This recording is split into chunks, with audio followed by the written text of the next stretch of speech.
All right. I was born in 1925, June the 30th of that year, and spent my first years on Northumberland, a street in Buffalo, New York. And those were the years the first years that I remembered. I had a buddy at my age who lived in the house next door, and we used to play cars. I would be on the windowsill running the cars back and forth in my house, and he'd do the same in his. My dad at that point had a small electrical contracting job. I say contracting, but primarily it was wiring homes, because this is in the late 20s and everything was booming before the bust. Unfortunately, the bust came. Now, the homes were originally gas, and he was pulling electric wire, as I recall, into the... That's the way he started, as a electrician. That was he worked for this company that sold electric lights, and his job when they sold electric lights was to take those electric lights and install them in the homes and replace the gas fixtures. And then, of course, from there he started to move on his own, wiring new homes. But of course, then the crash came. It was 29. 1929, and with the crash, the electrical contracting system crashed. So when that crashed, we crashed. We could no longer live in that apartment on Northumberland, and we ended up having to move for a short period of time in with my grandmother and grandfather on Montana Street, which was right across East Ferry from Northumberland. And shortly after that, my dad did get some more work, and but it was all pickup work at that particular point, what he could do. But enough so that we could move into an apartment on Moselle Street.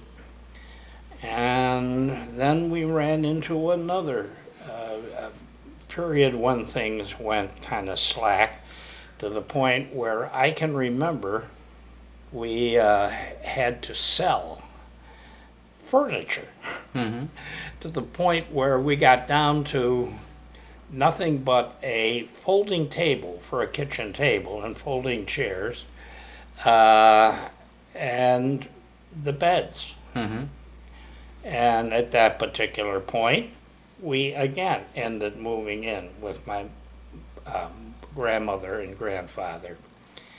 At that point, though, it worked out well for my grandfather, because my grandmother had just recently died, and he was anxious to have someone who could make his meals for him and do his laundry and iron his shirts. Oh, my mother hated to do iron shirts.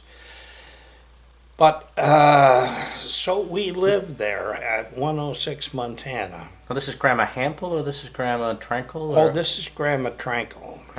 We never lived with Grandma Hampel. Unfortunately, my father's mother,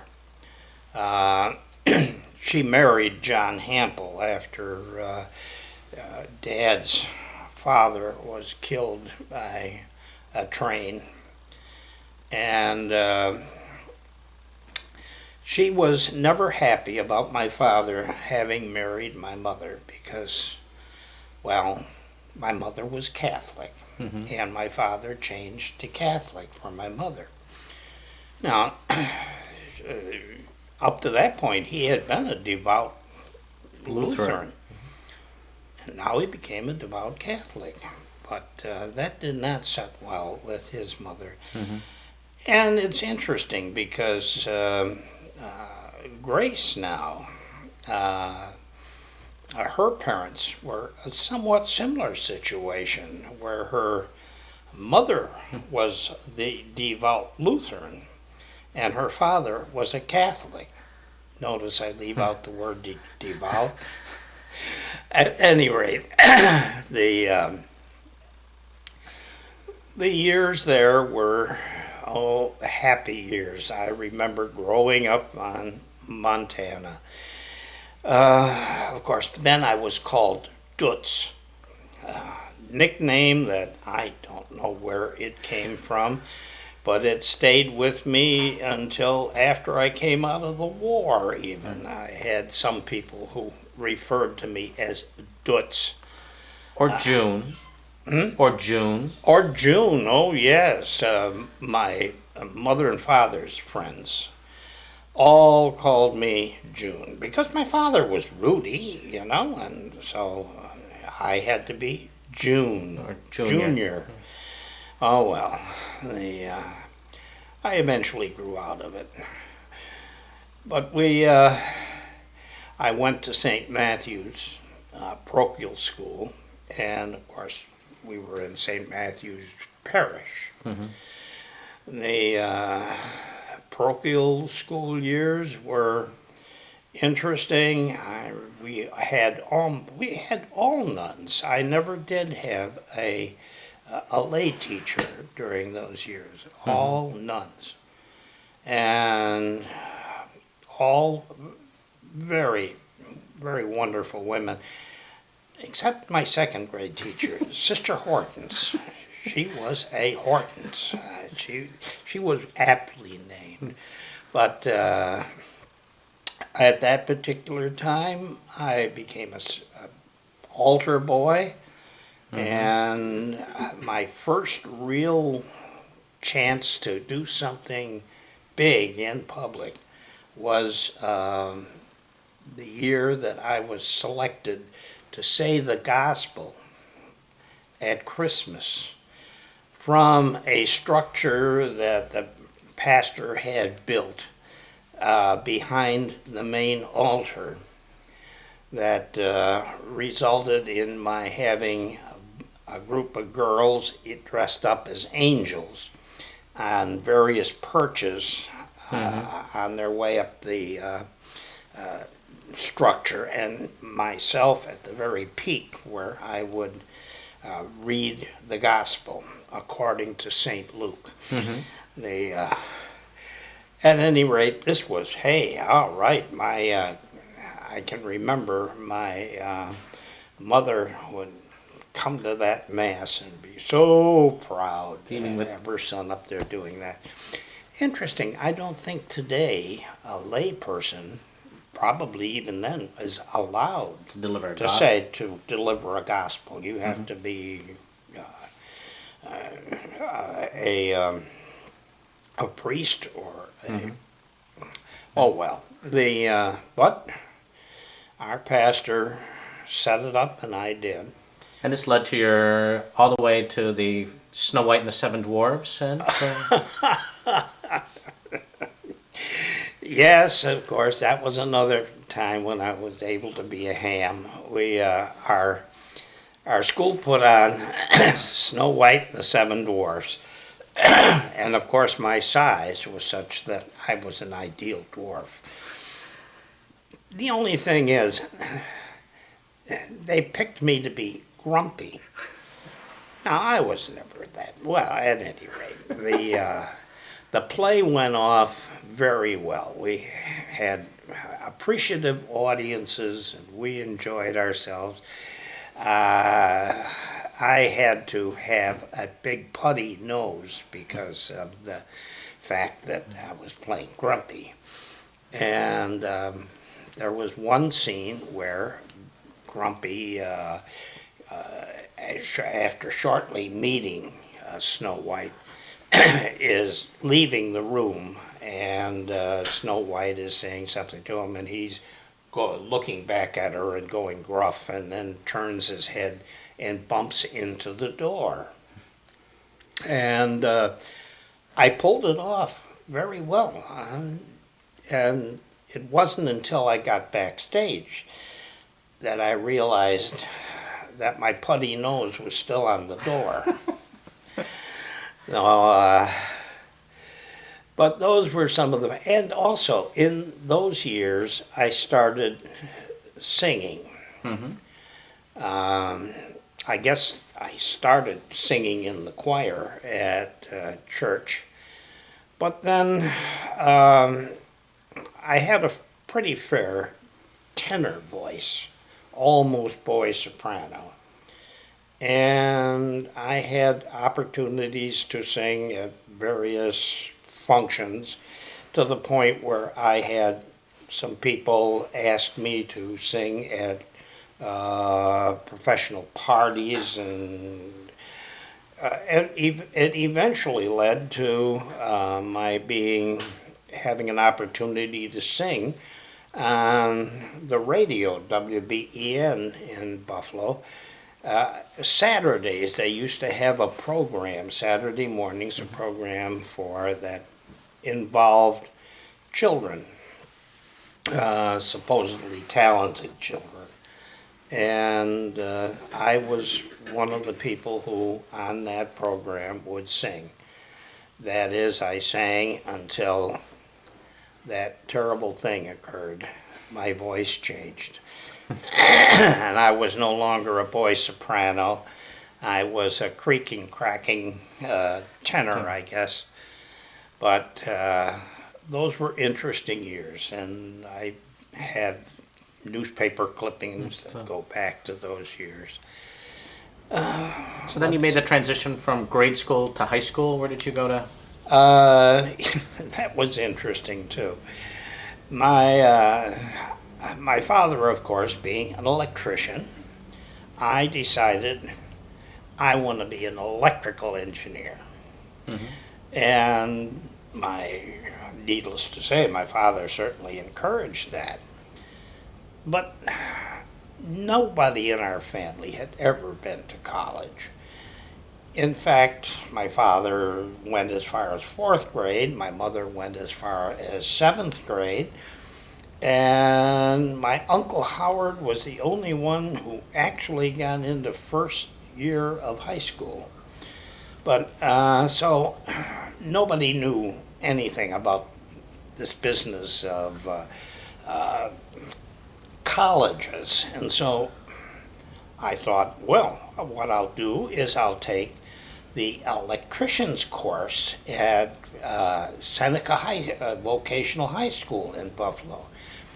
Certainly, hey, I learned to become an electrician, and then, needless to say, just grow into being an engineer, electrical engineer. Well, it was during that first year at Seneca High School and taking electrical courses that I happened to tell one of the instructors about my plans and dreams. And he informed me that you do not get to be able to go to college from a vocational school. Vocational schools are to train you to go out and get a job, and you do not have the coursework that colleges require. Well, I then had to find out where I could get that coursework. And Buffalo Technical High School at that time was the place in Buffalo where most people were told it would be a good training school for going on to college in engineering. So I went to Buffalo Technical High School and spent the last 3 years of my high school there. The end of in my senior year, of course, by that time the war had started. It was 1943. And the United States Navy was running tests I took a test that they offered while in high school there, and my grades were such that the Navy offered me a scholarship for 4 years at a college, and I had my choice of choosing Notre Dame, Cornell, or Columbia. Well, I still don't know exactly why I selected Columbia, but I selected Columbia. And it was I was 17 years old when I left home to go to Columbia as a Navy midshipman, if you will, training to be a naval officer. It was a very interesting period in my life. So interesting that eventually I destroyed my chances of becoming a naval officer. Columbia University, being in New York City, is just a subway ride to Times Square. And I would spend my weekends downtown, and in my uniform, why I could, shall we say, pick up chicks and get free drinks in bars and all that kind of good stuff. And you were busy though at Columbia too. I mean, you were in how many clubs and you were sports? And that was all part of it too, because I joined the Glee Club, and I was in a let's see, Glee Club. Well, the thing that really got me into trouble was becoming coxswain for the rowing team. Mm-hmm. That was just one item too many.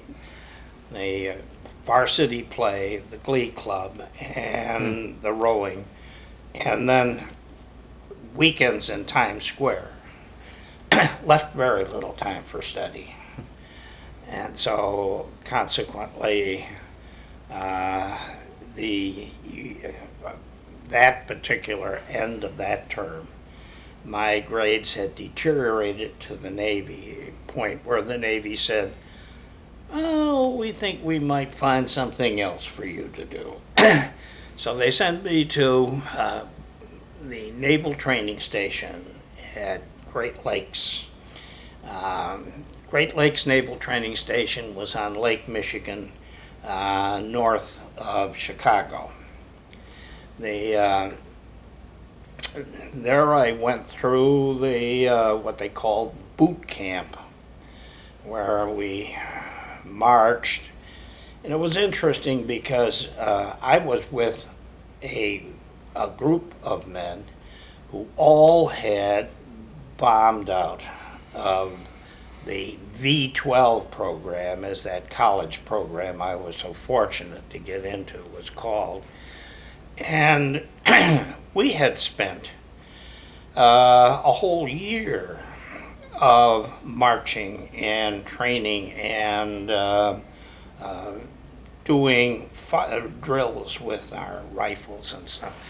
And so consequently, we were a really relatively sharp outfit because of that. But you still had to learn how to swim, as I recall. You had... Well, that I learned at Columbia. Of course, physical ed was part of the training that we had to take, and one of the things in physical ed, I had to go in and swim. And they had a hard time teaching me how to swim. You had joined the Navy not knowing how to swim. Oh, yeah, and that Navy doesn't like sailors who can't swim. Mm-hmm. And so eventually, in order to get me into water where I wouldn't be able to put my feet on the ground without my head underwater, they made me jump into 6 foot water. And being only 5'6", why I definitely had to bob to the surface and dog paddle my way to the edge. And at that point, then they taught me other strokes, side strokes, backstroke, this kind of stuff. And so I did, thanks to the Navy, learn to swim.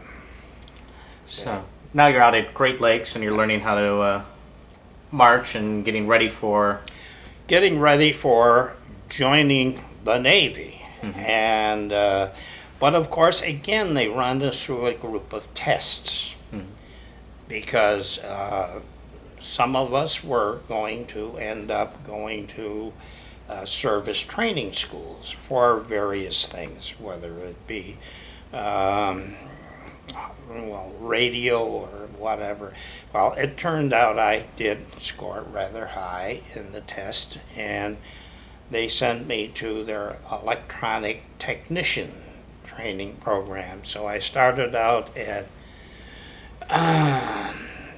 the college in a junior college, Wright Junior College in Chicago. And from Wright Junior College, I went to Grove City College in Pennsylvania. And after about 6 to 8 months at Grove City College, they sent me back to Chicago for the actual training in the electronic equipment of the Navy, so that I would learn to be able to install or repair almost any piece of equipment the Navy had at that time. After that, I received my second-class petty officer's stripes, and they sent me to San Francisco for assignment to the fleet. Well, at San Francisco, they found out that while I had been at Columbia, I had taken topographical drafting and surveying, and this was something that they kind of needed because the Seabees, who at that point were doing their thing in the Philippines after having worked down through the chain of islands to the south, they had run out of surveyors. Unfortunately, one of the first things a Seabees had to do was go ashore, and they would have to build an airfield. Well, this meant bulldozers to knock down the palm trees, and then they would have to level everything out, and this required people to look through the surveying equipment and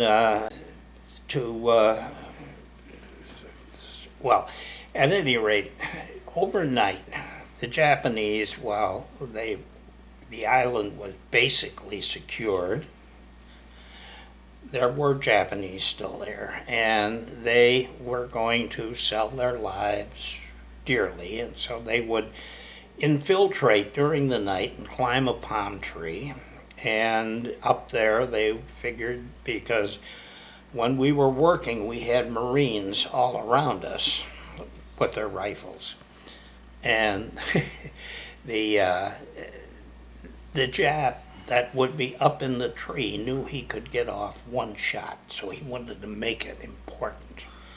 And the officers, of course, did not wear any bars or any distinguishing marks to identify them as officers. In fact, they walked around with shovels in their hands. And so, needless to say, these Japanese soldiers were confused, looking for someone that looked like he was doing something important.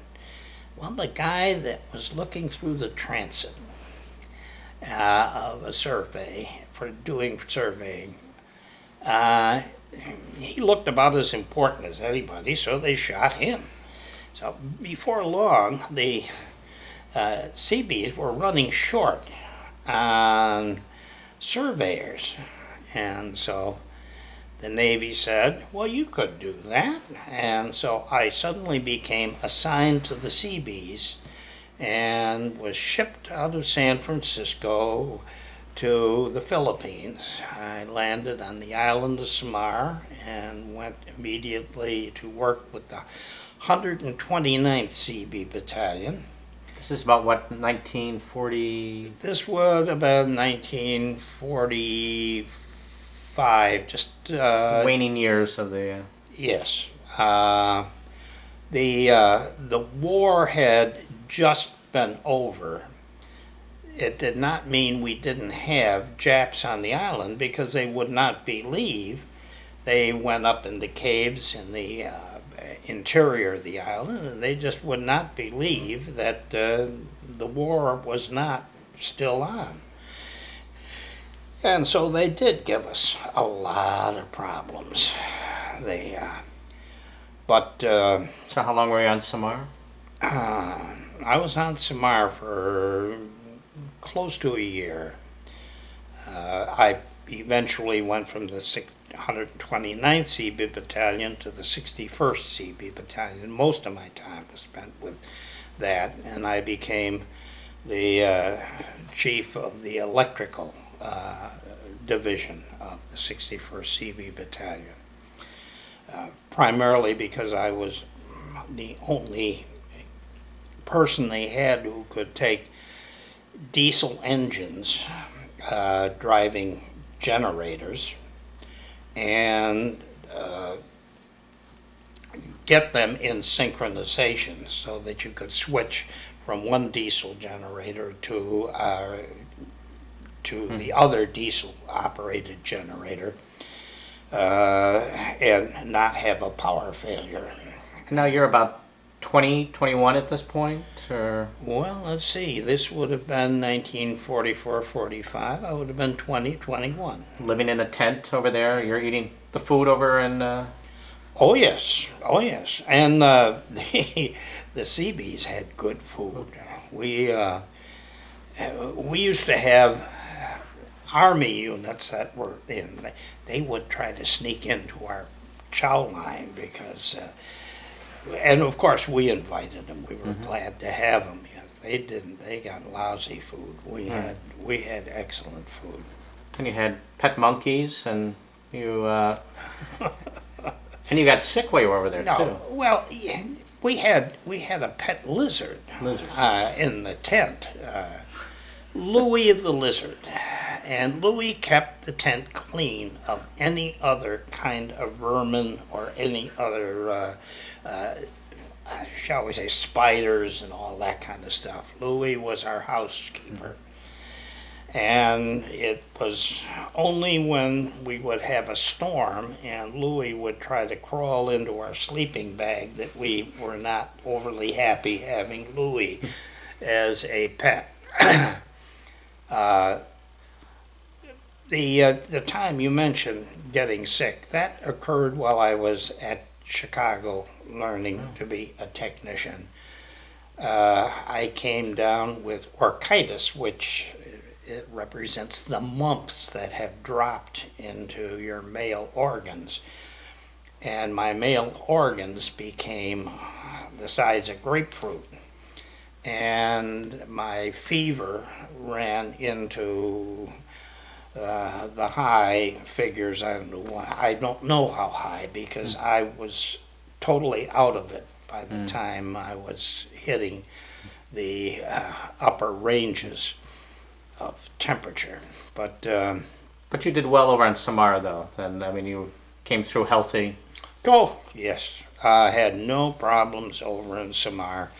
And eventually the Navy decided that I was no longer needed, and I was shipped back to San Francisco, where I was given a leave of absence of 2 weeks, and then told to report to Lido Beach on Long Island to be discharged. So it was a case of getting home from San Francisco to Buffalo, and there were a group of us who all lived out in that general part of New York State. And we thought we'd get together and we pooled some of the money that we had, and we bought a Hudson Terraplane used car from a individual who assured us that this was a marvelous vehicle. Well, the marvelous vehicle got us as far as North Platte, Nebraska. And at that particular point, it died, and I mean died. We had just crossed a little rise, and there aren't many rises in Nebraska. We had just crossed this little rise, and we could see into the town. And what was very amusing is the hotel in town had an electric sign. And it was the Hotel Pawnee. But the EL was out. And so we came into town and saw this sign, electric sign in front of us, the Hot Pawnee. Wow, we'd really hit it. From North Platte, Nebraska, we had to take a train, and so we finally arrived, or I finally arrived home in Buffalo by a train, and then had to go back down after 2 weeks to be discharged in Lido Beach. And of course, after being discharged, I get all this money, then I get back up into New York City, and I'm going to buy myself some real sharp duds. You know, a sport coat. I'll never forget that first sport coat, and the shirts and ties and everything that I bought. It was just very happily. I came home looking like a dude. And of course, after getting back to Buffalo, it was a case of, well, now I've got to finish that college work that I blew at Columbia. And so I applied at the University of Buffalo. Well, this was summer, and I, of course, applied for the fall semester. They said, we're sorry, but about the only thing we have available in fall semester is just for matriculating students.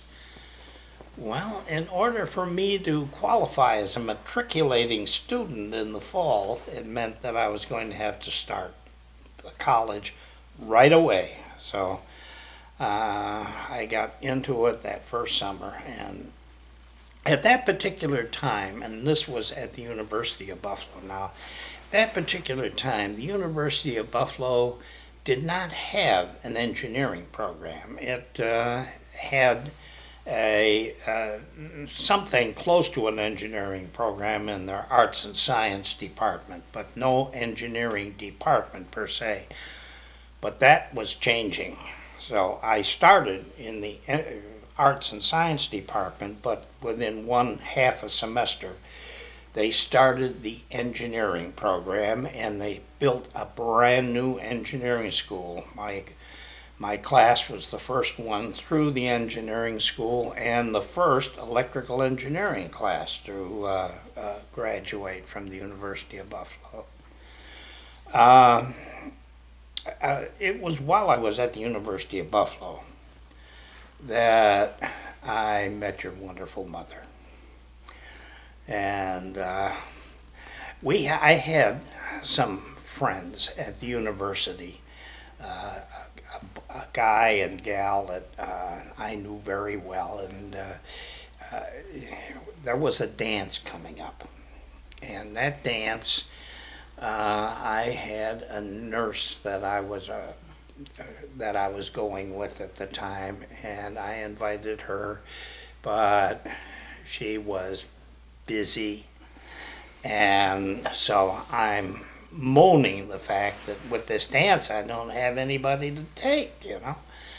So the girl of this couple, she says, well, I know a girl down the street from me, and would you like me to ask her, And she volunteered the fact that this girl down the street was a redhead. That fascinated me. And I said, yes, by all means. So she did. She approached your mother, and your mother, very fortunately, agreed to go along. Of course, the girl, Jean Friedrich, as she turned out, when she married Fritz Friedrich, which was the fellow, Jean told Mother, wear flats, he's short. So we got together for that first dance. And before the dance started, though, because the whole purpose of this was the college football season was starting, and so the dance was part of this whole business at the college of getting ready for the football season. So it started with a football rally outside on the campus where everybody who was going to be at the dance, I suppose, we were all snaking across the campus, and to a spot where we had a big bonfire, and we gathered around the bonfire and we started singing. And we started singing the school songs, and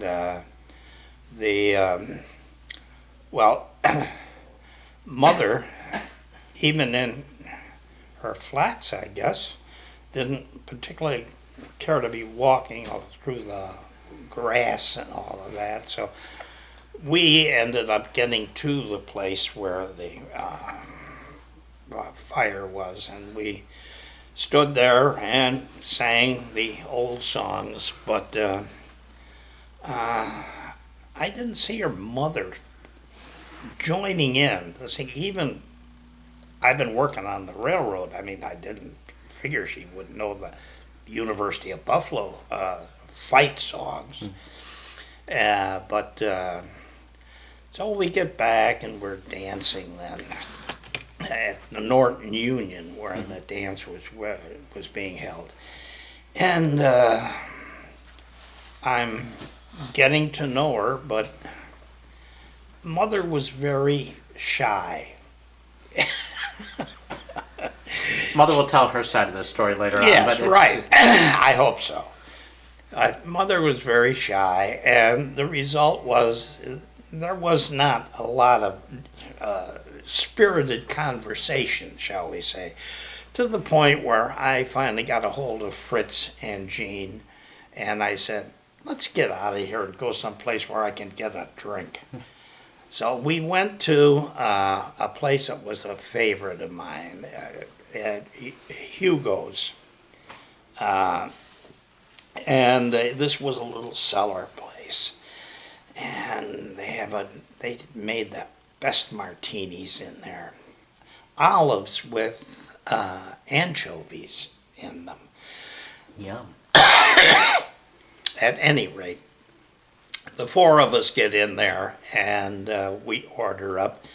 And Mother had a Manhattan. And about the second Manhattan, Mother just went, oh, I won't tell the story. Mother just warmed up, and it was much nicer. Oh, yes. And So all of a sudden I said, hey, this kid's really all right. To the point where on the way back, Fritz and Jean were doing the driving. And so on the way back to Hamlin Road, where Mother lived at the time, it was a case where I asked her to go out to the football game the next day, and she accepted.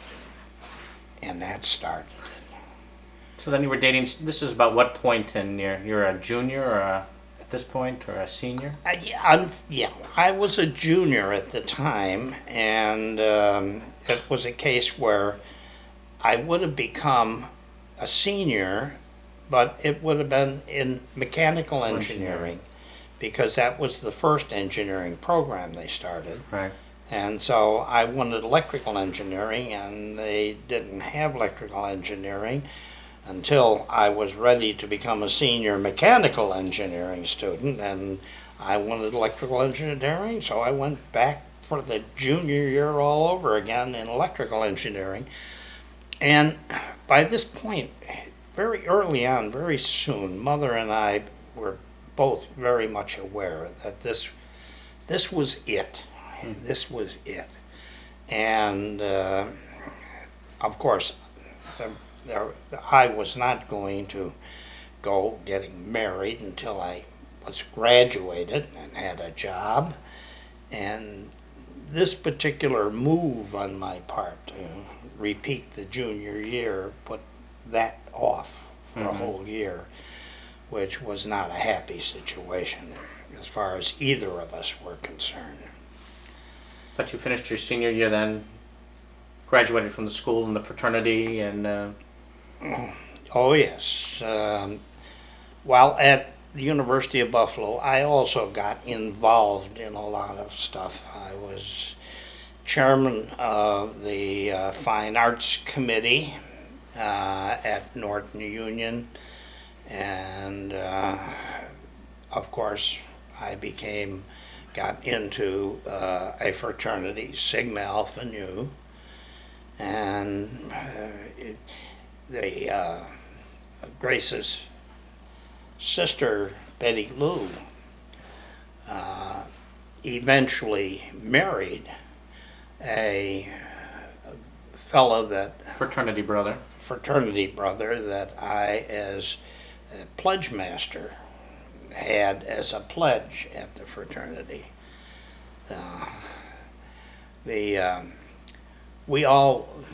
Mother and I still entertain people by singing the fraternity song. We still remember it. This was a very special number of years. Now, you were living at home during these years, or were you on campus? Or? No, living at home. University of Buffalo never had dormitories, not at that point. Now they have them, but now they are a much bigger university and part of the New York State University system. So you were living on Montana. You didn't have a car then, did you? Oh, no. When we dated, very often, I had the real privilege of driving Grace's father's Chrysler, which compared to my dad's old Oldsmobile was really a big thrill. Now, your father had an Oldsmobile? What kind of... He always had Oldsmobiles. He always went for Oldsmobiles. Oldsmobile was his car. But because of the fact that even though my dad at this point had come up to the point where he was now the superintendent of maintenance for the Lindier Corporation and had a really good job, the years in getting there were lean enough so that there was never a new car. It was always a 3 or 4 year old car, and that we had, and so I learned on shifts, manual shift. Grace's father's car was the first that I ever drove that did not have manual shift. Automatic transmission. Yeah. So, then you graduated from Buffalo as 1949 now? Graduated from Buffalo in 1949 and married your mother in 1949. was very fortunate that in 47 and 48, anyone graduating as an engineer in those years had no problem getting a job because there had been this hiatus during the war, and things got kind of lean for industry being able to find engineers. But by 49, industry had pretty much had its load, and so a lot of us who were graduating that year were really concerned, and I considered myself very fortunate. My whole life I've been fortunate. And I interviewed for a number of different jobs, but the one I really wanted was with the New York Telephone Company, AT&T. Mm-hmm. And I was as I say, very fortunate that they hired me, and I was assigned to the Yonkers, New York, to learn the fundamentals. That meant pole climbing and house installations. I was to be a part of the long lines division of AT&T after I had gotten this period out of the way, this training period. But it was during that period, Mother and I, of course, were corresponding by mail until the September when we married, and then Mother moved in with me, and we were living in Yonkers, 625 Palisades Avenue, with Mrs. and Captain McCarthy, and he was captain of the Yonkers Police. Lovely people, and we enjoyed it very much. We had a sitting room, a bedroom, a bathroom, upstairs, all to ourselves. And we had a little refrigerator that we could keep foods in. And we could use the family kitchen to make meals for ourselves. And I went to work from there every morning. I had to catch a streetcar because Yonkers still used streetcars. Mm-hmm.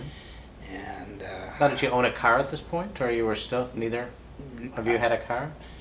Yes, we had a car because, fortunately, your mother received a car from her father, a Dodge 1948. Was it a 48 Dodge? 8, I would say. 48 Dodge. Very nice car. So as a young married couple, we were in good shape as far as vehicle is concerned, but I never drove the car to work. There was always public transportation that I could take for that purpose.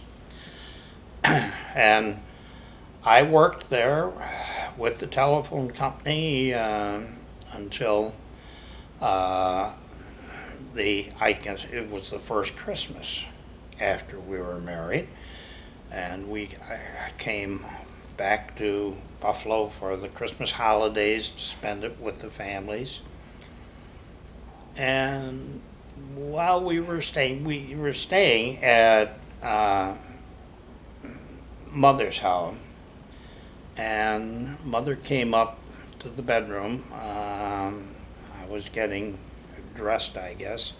She'd been downstairs, and she came up and said that her father was wondering if I would be interested in joining the brewery. Because, as you are, I'm sure, very well aware, he was the president at that time of the Hornell Brewing Company and part owner. Well, It was the difference between being a small frog in a big pond and a big frog in a small pond.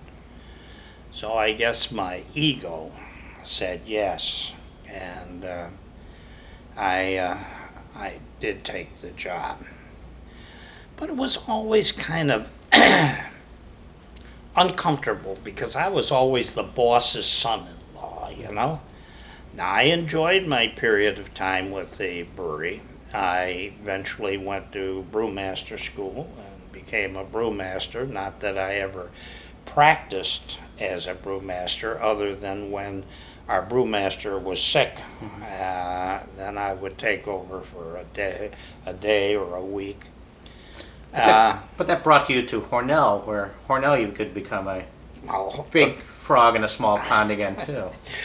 Well, the brewery was in Hornell, so I had, if I was going to work at the brewery, I had to live in Hornell or North Hornell, which was the residential area that was, shall we say, the favorable residential area. But the years at the brewery were very interesting. They amounted to 10 years, and I enjoyed it. But as with all small breweries, you couldn't compete with the big guys.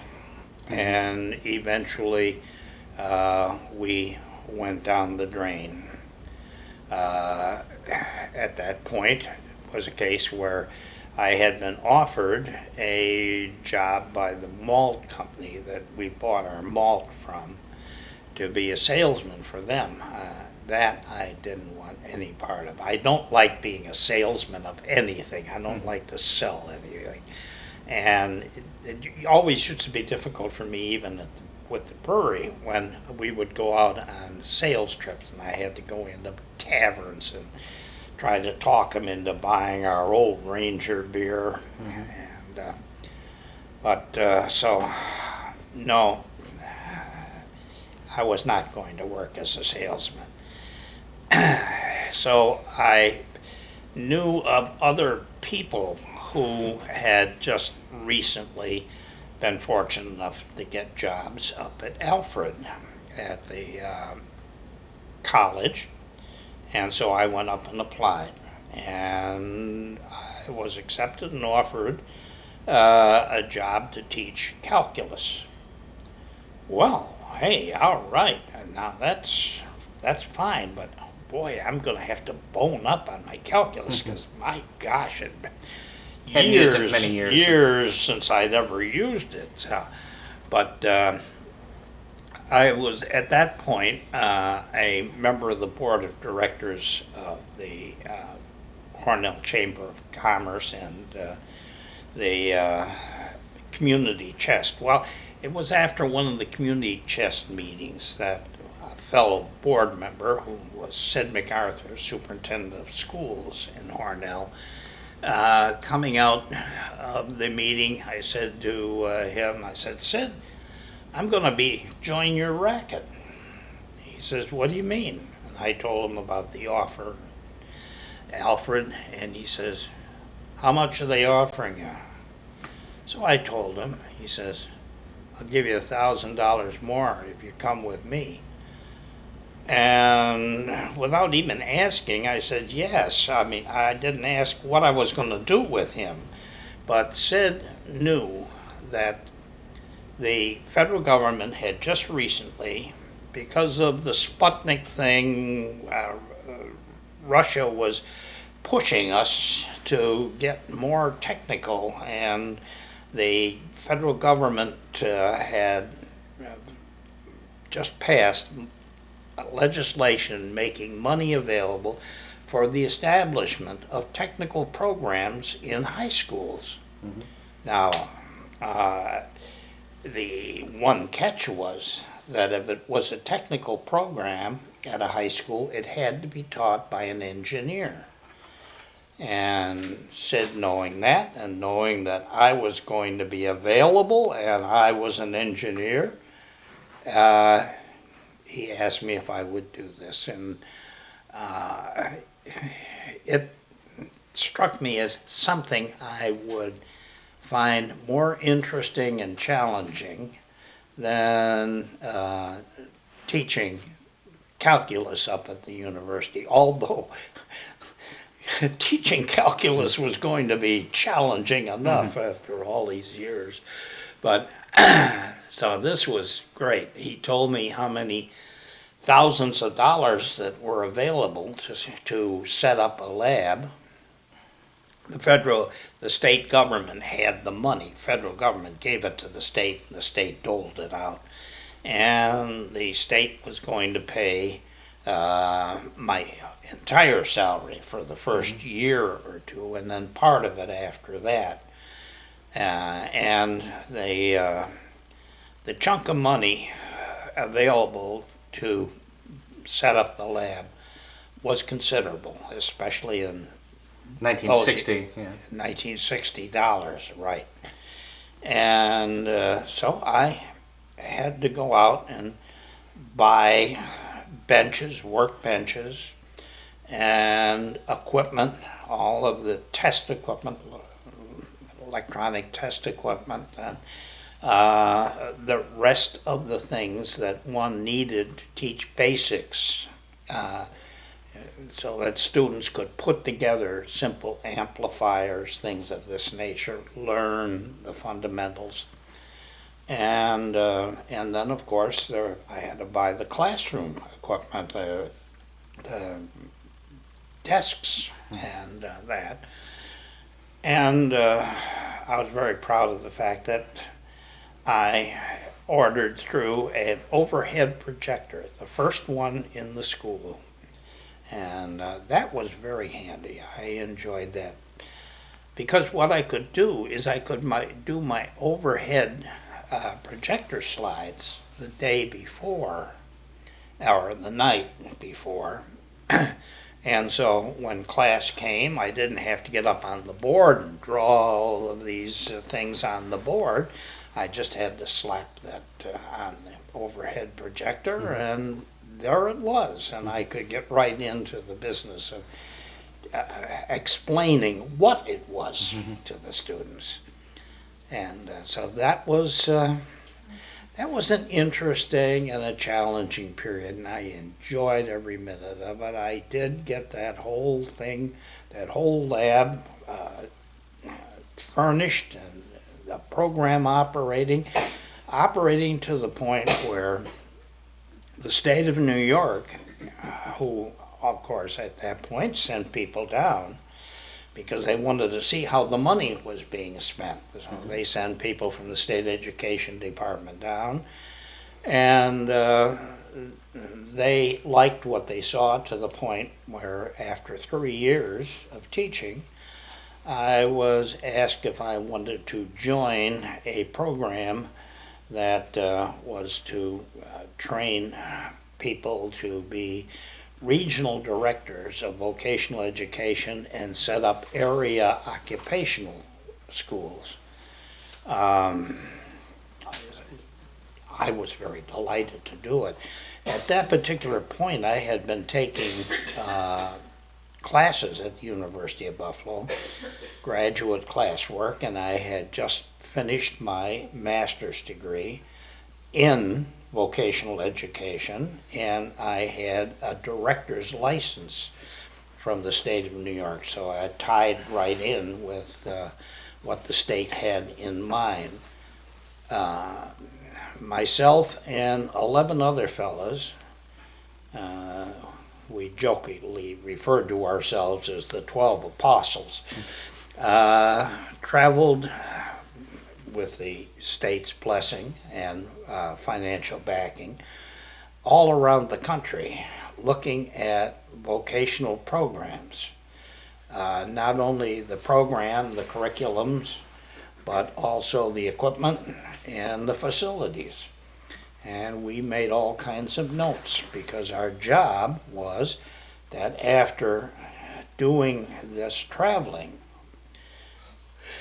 we were to come back to our areas of responsibility and prepare the outlines of what we think should be set up in our area and present them to the state education department personnel and get approval so that they would then give us the money to see that all of this came about.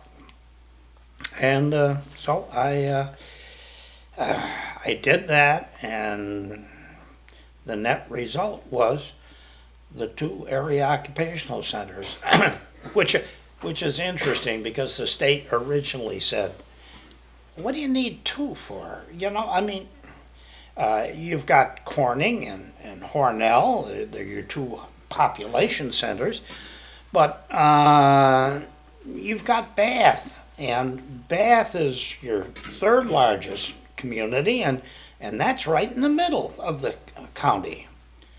Well, Steuben County's a big county, and it would be a trip of 20-some miles from either Hornell or Corning to a center in Bath.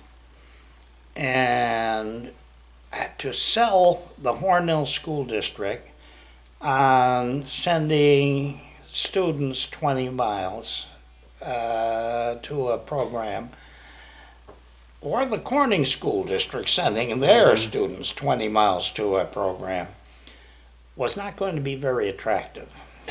And I persuaded the people in Albany that the only way they were going to get any active participation on the part of Corning and Hornell is if we were able to put occupational centers in their particular jurisdiction or area. And the state education department, after a bit of discussion and that, finally agreed. And so I got, pardon? So by about 1964 now you're director and you're building the 2 centers. And that's right. I had to decide what the programs were going to be. I had to hire a faculty, and a faculty of people who unfortunately were not skilled teachers, because there were no such thing as skilled vocational teachers. These people had to be people who were skilled in the craft that they were to teach. So in auto mechanics, for instance, I would hire a service manager from a car dealership. But